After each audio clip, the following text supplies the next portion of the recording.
Welcome to our channel. Today we how to connect Wyze Cam to the Wyze app. Quick tutorial step by step clearly.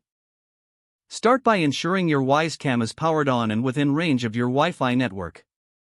Download the Wyze app from the App Store or Google Play Store if you haven't already. Open the Wyze app on your smartphone or tablet. Create an account or log in if you already have one. On the home screen, tap the plus icon in the top left corner to add a new device. Select Camera from the list of device options. Choose your specific Wyze Cam model from the available choices.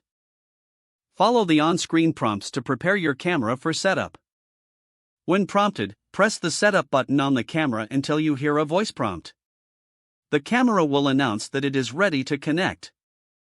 Make sure your smartphone is connected to your Wi-Fi network. Return to the app and tap Next to continue the setup. Input your Wi-Fi network name and password when requested. Double-check to ensure your information is correct and tap Next. The app will begin searching for your Wyze Cam. Once found, it will display a confirmation that the camera is connected.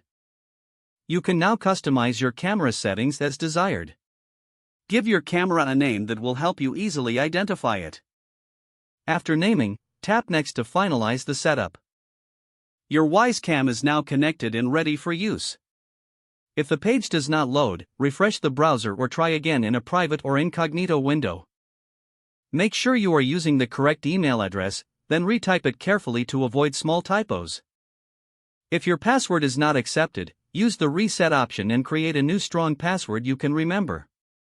Check your spam folder for verification or security emails, then complete any requested confirmation steps. Enable two-factor authentication if available to improve account security and reduce unauthorized access risk. After signing in, review your profile details so your contact information and settings are accurate and current. If you see an error message, note it down and try again after restarting your device and internet connection. Log out when you finish, especially on shared devices, to keep your account and payment information secure. If the page does not load, refresh the browser or try again in a private or incognito window. Don't forget to like this video and subscribe to our channel for more step-by-step tech guides.